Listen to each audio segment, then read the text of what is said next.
Hello, good afternoon, all of you, and welcome back to Excel Academy. So today we are going to do the third part of the IT Jam 2019 by Technology, solving with the detailed explanation. So our 21st question is, in a simple microscope, a lens with negative power is used. The focal length of the lens is less than the least distance for clear vision. The focal length of the lens is greater than the least distance for the clear vision. Magnification depends only on the focal length of the lens. So if you know the what is the magnifying power of a simple microscope, it is given as m is equal to 1 plus d by f, where d is the least distance. It is the least distance of the vision, distinct vision, where f is the focal length. Okay. Now, if you see the formula over here, from this we can say that if focal length is small or it is less, if it is less, then as we from this it is very clear that smaller the focal length of the lens will be, then greater will be the magnifying power. So from this information, where when f is decreasing, your magnifying power will increase, since they are inversely proportional.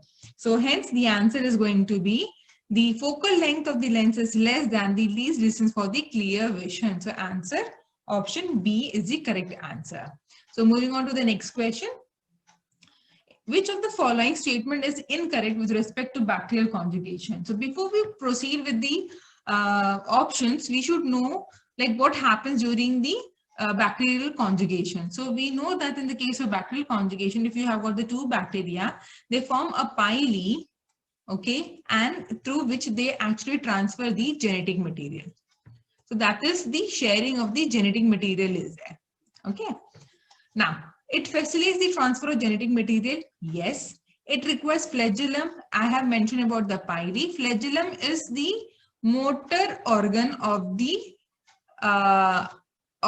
bacteria. That is, it is helping the bacteria to move from one place to another. So that is why the flagellum is used. Now, it can spread antibiotic resistance. Yes, because when they are sharing the genetic material, there are chances that the plasmid containing the genetic resistance gene is also being transferred. So then it can transfer the virulence factors. Yes, if that is also present on the plasmid, then it can also transfer the virulence factor. So even this option is correct. So from the above, the question was, which of the following is incorrect for the bacterial conjugation? So flagellum is not involved. So option B is the correct answer, that it is not required for the bacterial conjugation. So moving on to the next question. A particle starting from rest is subjected to a constant force. The plot of distance traveled along the direction of the force as a function of time is dash.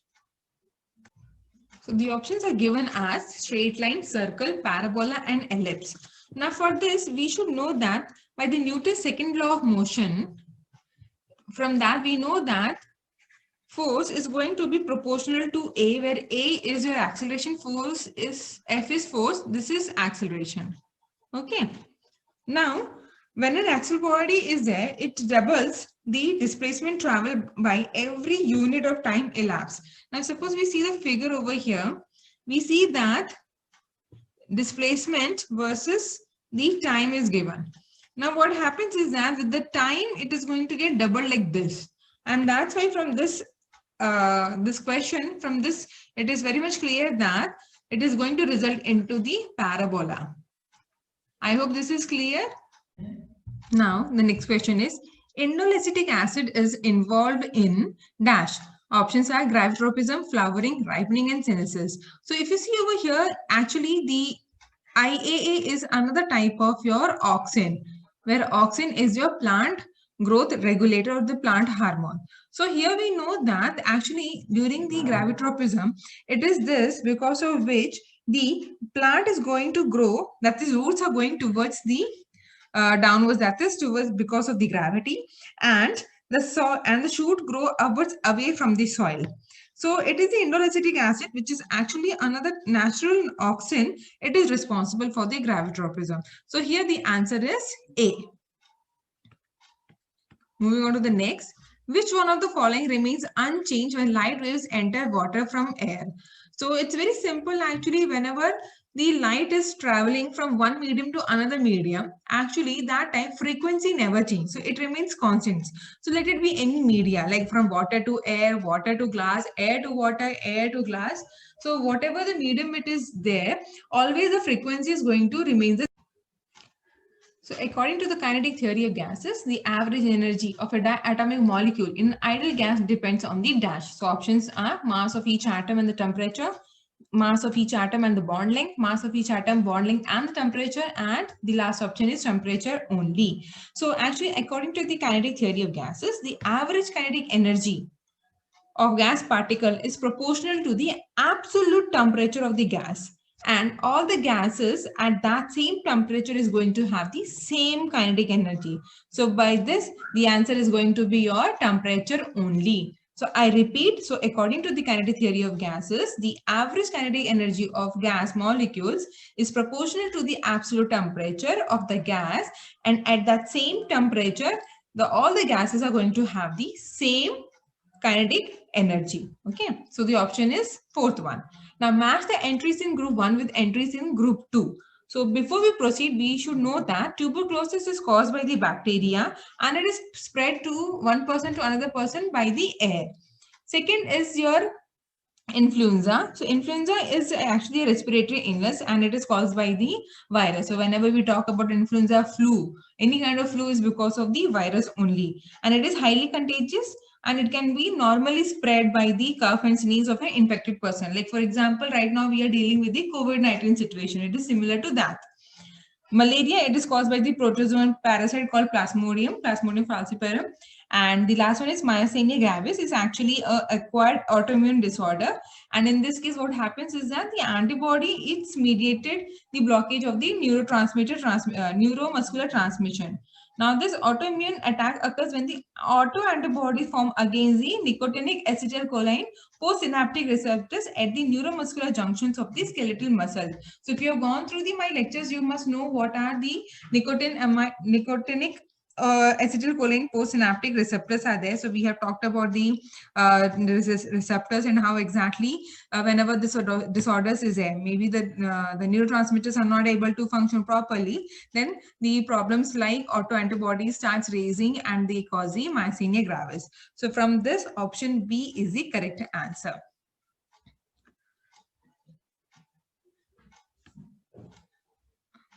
One second. Yeah, so tuberculosis is because of the bacteria, influenza is because of the virus, malaria is because of the protozoa, and myasthenia gravis is because of the autoantibodies. So from option B is the correct answer. Okay, so moving on to the next question. So pK increases in the order of dash. So this we have to see the options over here. So here a little bit confusion is there because pKa of HN3 is actually 4.75, of NH3OH it is 5.98, and of N2H5 it is 8.1, and for your NH3 it is 35. So I don't know how it is increasing.